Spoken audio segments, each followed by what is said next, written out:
Megastar Chiranjeevi గారు సాధించని విజయం లేదు, ఛేదించని గేమ్ లేదు.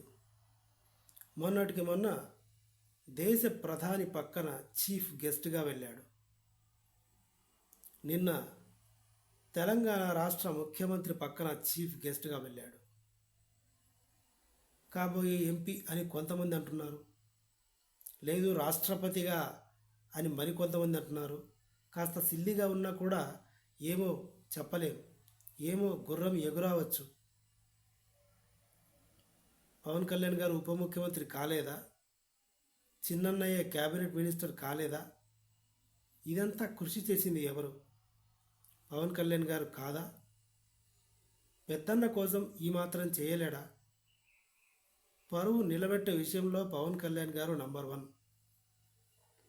తన అన్నలకి ఏదైనా చిన్న చిన్న మిస్టేక్స్, అన్నల పర్సనల్ విషయంలో అయినా సరే, ప్రతిష్ట విషయంలో అయినా సరే, ఏమాత్రం చిన్న భంగం కలిగినా పవన్ కళ్యాణ్ గారు ఊరుకునే ప్రసక్తే లేదు.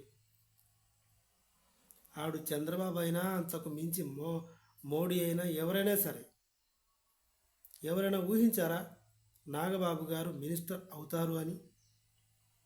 ఎవరైనా ఊహించారా నాగబాబు కూడా సెల్యూట్లు కొట్టించుకుంటాడు అని?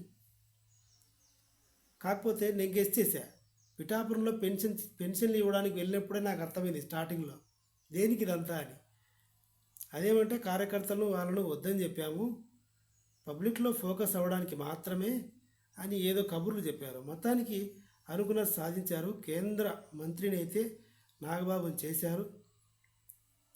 ఇప్పుడు ప్రధానమంత్రి మోడీ గారి కోటాలోనో ఏ కోటాలోనో మరి చిరంజీవి గారిని కూడా రాజ్యసభ పంపించాలని విశ్వ ప్రయత్నాలు అయితే చేస్తున్నాడు పవన్ కళ్యాణ్. చూద్దాం ఏం జరుగుతుందో. అన్నిట్లో ఒక చెయ్యి వేశాడు. ఎందుకో పార్టీ పరంగా ప్రజారాజ్యాన్ని సంకనాకిచ్చినా కూడా ఈ విషయాల్లో ఏమైనా జనసేన పార్టీలో ఎంపీగా ఏమైనా కొనసాగుతాడేమో చూద్దాం. ఇంకా చెప్పేదేముంది.